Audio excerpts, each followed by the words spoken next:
21-year-old Janelle Hampton and his Uber driver Andrew Stiller were riddled with bullets during an ambush-style shooting on Lundy Gras. Stiller's devastating injuries caused him to crash onto the interstate and into a passing car, injuring the 3 people inside. But the gunman wasn't done.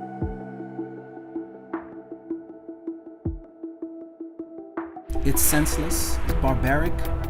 I've never seen anything like that in my 20-plus years on the job. Homicide detectives say technology helped identify 33-year-old Tyree Quinn as one of 4 suspects. In this police report, a detective states that Quinn's electronic ankle bracelet places him at the murder scene. So we do have some information that he was wearing an ankle monitor, and it absolutely aided in this investigation with his apprehension. The electronic trail left by Quinn's ankle bracelet is shown by these dots on a computer screen, including at the crime scene at the precise time shots rang out at 5:31 p.m. But the full GPS trail shows an even more chilling sequence of events. After moving throughout New Orleans East for several hours before the killings, the ankle bracelet then comes to a stop in front of an apartment complex where Hampton was visiting. The dot on the screen stays for 24 minutes, then begins moving just before the shooting.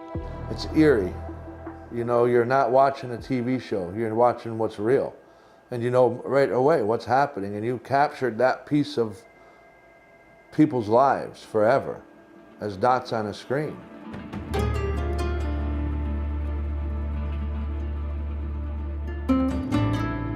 But Quinn's case was not like most cases in which electronic monitoring is ordered by a judge, with conditions such as curfew or home confinement.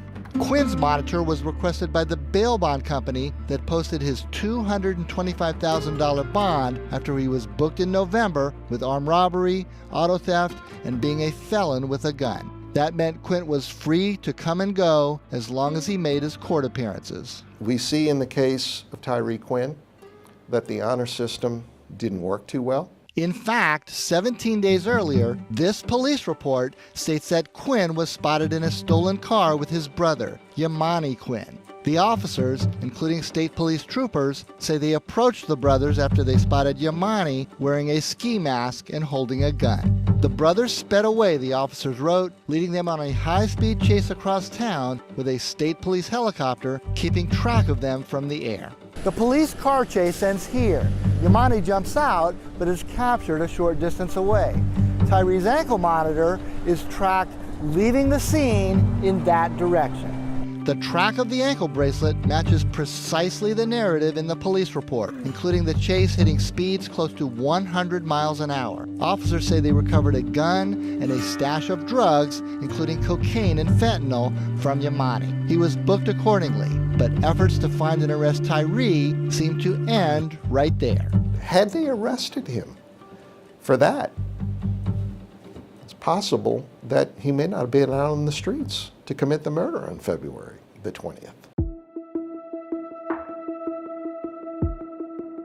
But using the tracking system, we were able to reconstruct his electronic trail that night, pinpointing the device's location before, during, and after the chase. And they've got Tyree second by second in this police chase, 17 days before the killing. You discovered this, and I think NOPD is going to jump all over it. But you clearly put these together. And it's true, the data supports everything that police report says.